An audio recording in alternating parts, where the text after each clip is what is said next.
Saudara Bursa Efek Indonesia meluncurkan papan pemantauan khusus berisi saham-saham yang sudah lama tertidur. Nah, papan ini dibuat untuk menambah perlindungan tambahan untuk para investor. Pagi ini kami akan berbincang dengan Adi Pratomo Arianto, Kepala Divisi Penilaian Perusahaan Satu Bursa Efek Indonesia. Pak Adi, selamat pagi Pak. Boleh langsung saja, sebenarnya papan pemantauan ini apa? Lalu bedanya dengan papan-papan lain ini apa Pak Adi?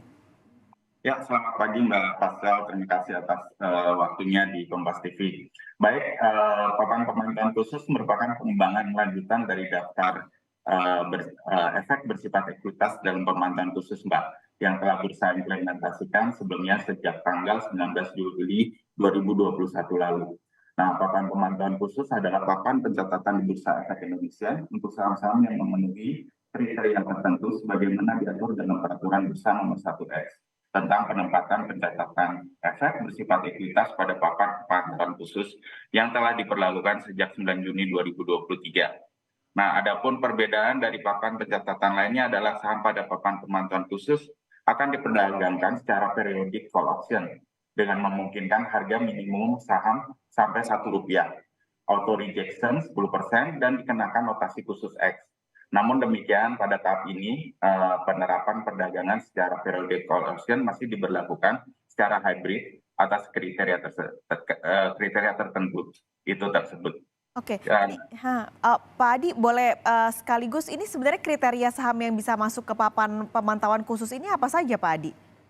ya, sebenarnya cukup banyak Mbak, ada 11 kriteria. Nah, sesuai dengan peraturan Bursa Nomor 1X, kriteria tersebut adalah pertama, harga rata-rata saham selama 6 bulan terakhir di pasar reguler dan atau pasar reguler periodic call option kurang dari Rp51. Kedua, laporan keuangan auditan terakhir mendapatkan opini tidak menyatakan pendapat atau disclaimer. Ketiga, tidak membukukan pendapatan atau tidak terdapat perubahan pendapatan pada laporan keuangan auditan dan atau laporan keuangan interim terakhir dibandingkan dengan laporan keuangan yang disampaikan sebelumnya. Kemudian keempat, khusus untuk perusahaan tercatat yang merupakan perusahaan tambang minerba atau induk dari perusahaan tambang minerba yang belum memperoleh pendapatan dari core bisnis hingga tahun buku keempat sejak tercatat di bursa.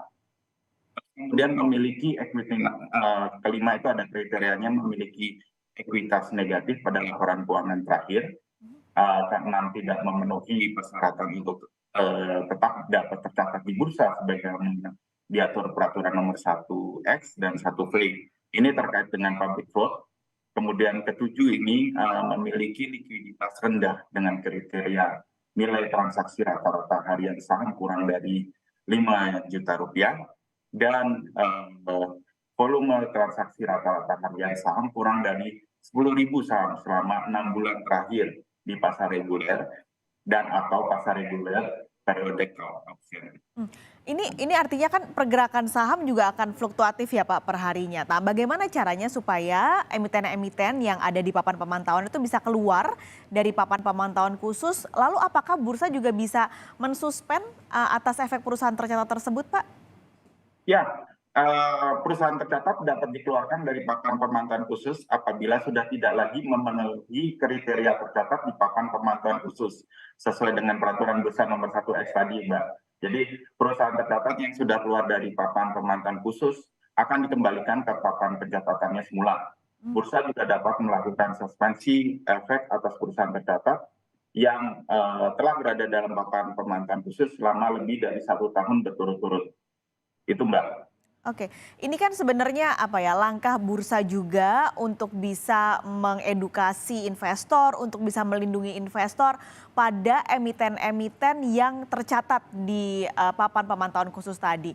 Nah, adakah yang bursa lakukan lagi Pak, selain sudah ada papan ini untuk bisa meningkatkan awareness dan proteksi investor, adakah yang bursa lakukan lagi untuk investor yang mungkin masih mau berinvestasi saham yang tercatat di papan pemantauan khusus? Ya, bursa juga memberikan notasi khusus untuk perusahaan-perusahaan yang masuk di dalam kriteria papan pemantauan khusus, yaitu dengan notasi X ya Mbak ya, sesuai dengan surat edaran nomor SE 06 perihal penambahan tampilan informasi notasi khusus pada kode perusahaan yang berlaku sejak tanggal 5 Juni 2023. Nah, notasi ini dapat dilihat di website bursa yang juga menyediakan informasi mengenai kondisi apa saja yang sedang dialami oleh perusahaan sehingga masuk ke papan pemantauan khusus. Selain itu, notasi ini juga dapat dilihat di aplikasi online trading yang disediakan oleh masing-masing broker. Nah, pengembangan papan pemantauan khusus ini merupakan penyempurnaan dari notasi khusus dan daftar efek bersifat ekuitas dalam pemantauan khusus, di mana bursa tidak hanya menyediakan notasi mengenai kondisi perusahaan tercatat, tapi juga papan pencatatannya juga dibedakan sehingga diharapkan investor lebih mudah nih dalam mengidentifikasi dan memahami perusahaan tercatat mana saja sih yang mengalami kondisi tertentu sebelum melakukan investasi saham. Gitu, Mbak. Ini penting soalnya ya Pak, jangan sampai investor jadi kecebur juga karena ini. Terakhir Pak, berarti sudah ada papan pemantauan khusus, investor bisa mengakses dari aplikasi masing-masing yang mereka miliki sekuritasnya. Tapi harapan lain Pak setelah adanya papan pemantauan khusus ini terutama untuk para investor apa Pak Adi? Ya, harapan kami di bursa ya Mbak ya. Dari sisi supply ini kami berharap papan pemantauan khusus ini dapat meningkatkan semangat dari perusahaan tercatat untuk memperbaiki performa dan kinerjanya sehingga meningkatkan kepercayaan dan minat masyarakat untuk berinvestasi di pasar modal Indonesia.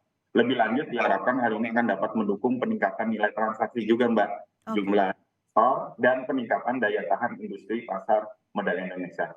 Nah, kalau dari sisi demand-nya Mbak, kami berharap dengan adanya papan pemantauan khusus ini dapat memudahkanlah investor dalam melakukan pengambilan keputusan investasi juga sesuai dengan karakteristik investor dan strategi investasinya masing-masing. Itu sih Mbak. Jadi ini bisa dilihat dari dua point of view ya Pak, untuk investor tapi juga untuk emitennya nih sebenarnya supaya mereka memperbaiki kinerja agar bisa tidak tercatat di papan tersebut. Pak Adi terima kasih sudah berbagi informasi pagi ini di Kompas Bisnis. Sampai ketemu lagi, sehat selalu. Ya, terima kasih Mbak.